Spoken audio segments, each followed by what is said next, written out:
ጃፓን በአንድ ወቅት ክርስትናን ለማጥፋት ሞከረች። በ1597 ገዳማ በንጉሠ ነገሥቱ ስልጣን አማካኝነት የክርስትና እምነት ተከታይ የሆኑትን ህዝቦች በአደባባይ ላይ በመግደልና በመስቀል ተሰማርቶ ነበር። የክርስትና እምነት ተከታይ የሆኑ ህዝቦችም በጊዜው እንዲህ ብለው ያስቡ ነበር። በናጋሳኪ ተሰቅሎ ክርስቶስን ከመካድ ይልቅ እየሞትን እንዘምራለን ይሉ ነበር። በዛ ጊዜ የአገዛዙ ስርዓት የክርስትና እምነት ተከታይ የሆኑ ህዝቦችንና ሃይማኖቱን እንደሚያጠፋ ያምን ነበር። ነገር ግን በዘላለማዊነት የተመሰረተን እምነት ምድራዊ የሆነ ኃይል ሊቆጣጠረው እንደማይችል አልተረዳም ነበር። እነዛ ሁሉ ክርስቲያኖች አመፀኞች አሊያም ለሀገሪቱ አስጊ የሆኑ ህዝቦች አልነበሩ።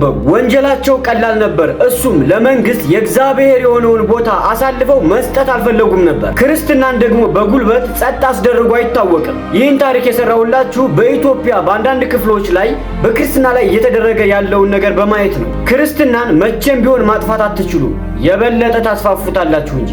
ሰላማችሁን ያብዛል።